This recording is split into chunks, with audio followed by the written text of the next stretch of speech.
लो सबैलाई good evening, सेवा र नमस्ते। र मेरो जति पनि त्यो साथीहरू हुनुहुन्छ जसले मलाई पैसा हैन हालिदिनु भएको थियो भाइलाई सपोर्ट गर्नुको लागि। सो आज चाहिँ मैले भाइलाई दिँदैछु जम्मा 30 केडी। तपाईहरुले हैन मलाई लिंकमा पे गरिदिनु भएको थियो, त्यो 30 केडीको लागि चाहिँ धेरै धेरै धन्यवाद। र यो चाहिँ अब मैले भाइलाई दिँदैछु र भाइले चाहिँ एक दुई शब्द भन्नु चाहनुहुन्छ अरे तपाईहरुलाई, अनि धन्यवाद दिन चाहन्छ अरे।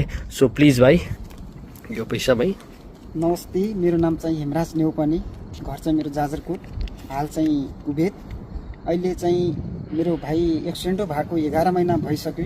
एक्सिडेन्ट भयो 11 महिना हुँदापछि हामीले जुन एउटा मैले एप्स बनाएको थिएँ, जुन ग्रुप बनाएको थिएँ, ग्रुपमा हाम्रो गाउँको साथीहरूलाई जुन सुरेन्द्र भाइ बचाउँ अभियान गरिरहेको थिएँ, त्यो अभियानमा मेरो दाइलाई दाइ यस्तो यस्तो भइरहेछ, मेरो भाइलाई केही सहयोग गर्न सक्नुहुन्छ कि भनेर इन्भाइट गरेँ। इन्भाइट गरिसकेपछि दाइले मेरो साथीहरू हुनुहुन्छ, अब साथीहरूसँग आफूसँग जति सकिन्छ सहयोग गर्छु भन्नुभयो।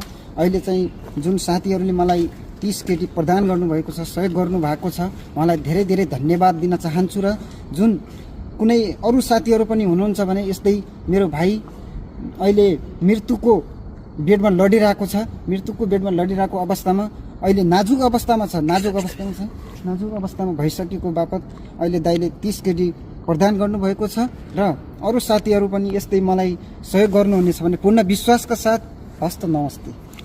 थ्याङ्क यू भाइलाई।